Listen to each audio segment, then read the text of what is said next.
once the opportunity arose for him to close the show, he did it in emphatic style. Whatever he hits falls. KUGAN, CASSIUS, IFL TV, MTK Global.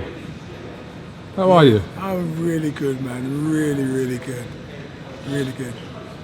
All right, first question for you. Why? I have to get it out of my system, I think. I've been struggling all through my career, through my addiction, through my depression, through everything. And now after 10 years of living a very clean, healthy life, having Jesus in my life, I have peace. But I didn't get closure when I fought Steve. I was going through, as you can see, I was going through so much problems. One son was born, then another son was born by two different women. My wife was ready to leave me, so I had so much negativity around me. But now I'm actually in a position where I'm in a beautiful place. Connor and Harley are here with me together, so what more could a dad want? What more could a dad want for his kids all to be close together? And now, so having them all close together and then having this last fight, then I have closure because I'm not spliffing, not taking ecstasy no more, not smoking cigarettes, being faithful to my wife after 16 years. So I'm happy, and plus having him directing my path. Why has it taken you 23 years to get to this point? It's so funny you saying that because it's like, I think because now I'm actually really fit. I do a lot of altitude training, like Tour de France riding. I do with my mask on. I just feel fit, and I just thought to myself, I've got to have one more. But that's been going on in me for about, I think when I was about 12. We was living in Mallorca when I was talking about fighting again, you know? And now I'm in Australia. Can you understand why so many people, especially within boxing, would be against you doing this? 100%. Yeah. I've got nothing against the British Boxing Board of Control. Got absolutely nothing against them. And you know what? That was their choice. But then sometimes you look at some of the fighters that they have, that get their license, and yet a guy that's been two-time world champion in the Guinness Book of Records, inducted Hall of Fame, voted the best super middleweight in history by the WBC along with Joe Kawasaki, and I'm in great shape now, and I haven't boxed for 23 years, but I guarantee you I'm still much fitter than a lot of these guys that have the license. They get punched from pillar to post. But, you know, that's their choice. I'm not going to hate them for it, and they got to do what they got to do, and I'm glad that Bieber come along. We went through a stringent test from head to neck to chest to lungs to liver. Everything was checked, and they said I got a body of a 30-year-old man and my heart rate. What were the reasons that the British Boxing Board of Control, Robert Smith, gave you for not wanting to kind of I think being out 23 years. But you know what? Good luck to him. You know what I mean? I know what I got to do. It's not about him. It's about me having closure. And like you said, you got British Boxing Board, you got the Bieber, you got Luxembourg. So it's not about like a problem. I ain't sweating. I'm not sweating. I don't work for him. He don't work for me. So I'm really cool about that. Whatever the outcome of this fight, do you think that you get closure either way? Yeah, absolutely. Absolutely.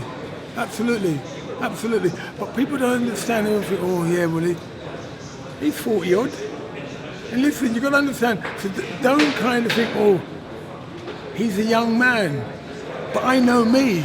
I achieved all this, suffering with depression and drugs and on everything, and yet I'm more fitter now, and I really mean that. It's not the darkness try, it's Nigel Benjamin Button Ben. The older I get, the fitter I am, and I'll prove that on the 23rd of November.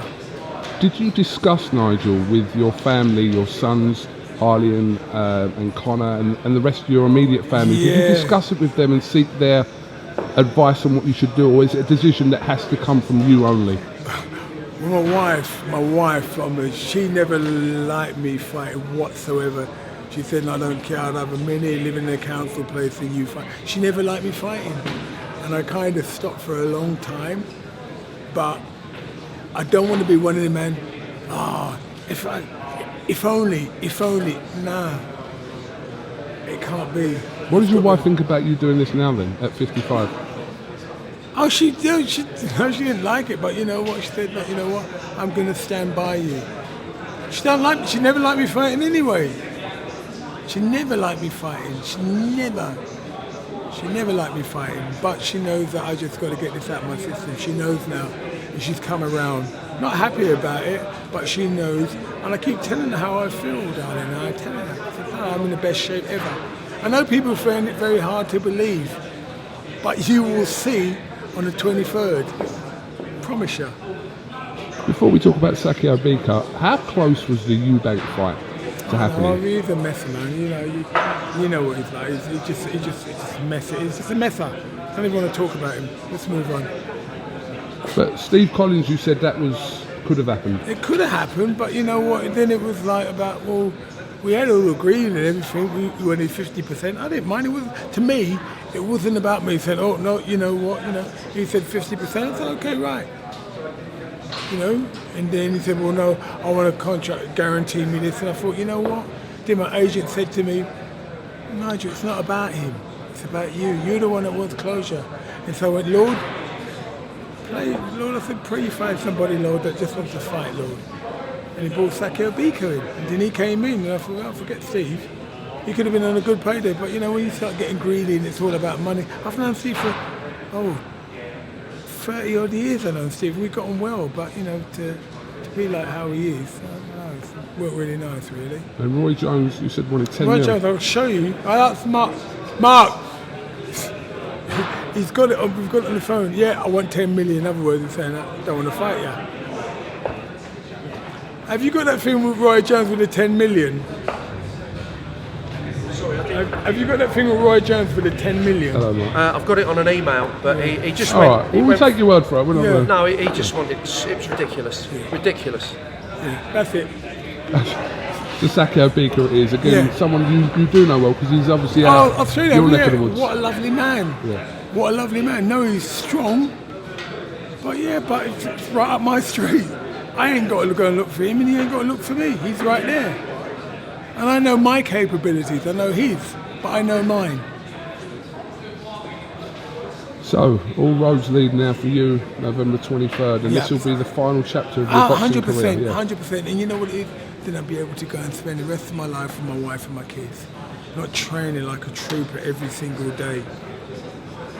Be able to just relax and spend good quality time doing the gardening, sitting on my mower, that's it, on my ride on. Okay, you're going to base your camp out here? Yeah, I'm not going nowhere. I'm staying here. I'm at Match Room.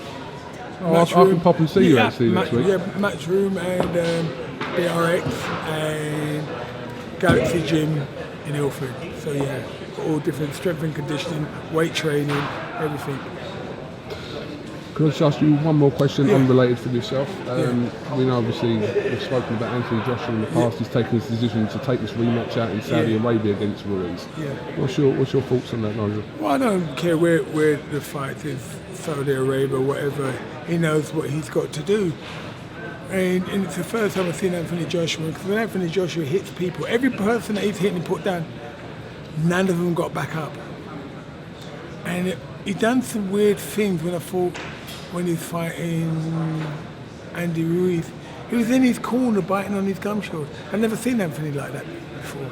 He just didn't look himself. This time you will see Anthony Joshua looking himself, 100%. Right, well, we've got a queue of people behind us, but I'm going to come and see you next week at the gym. 100%, man. All right? 100%. You can watch me do the training, then you'll see Then we'll see where I'm at. Nigel Benn, thank you very much. God bless you, bro. Thank you, mate. The opportunity arose for him to close the show, and he did it in emphatic style. Whatever he hits falls.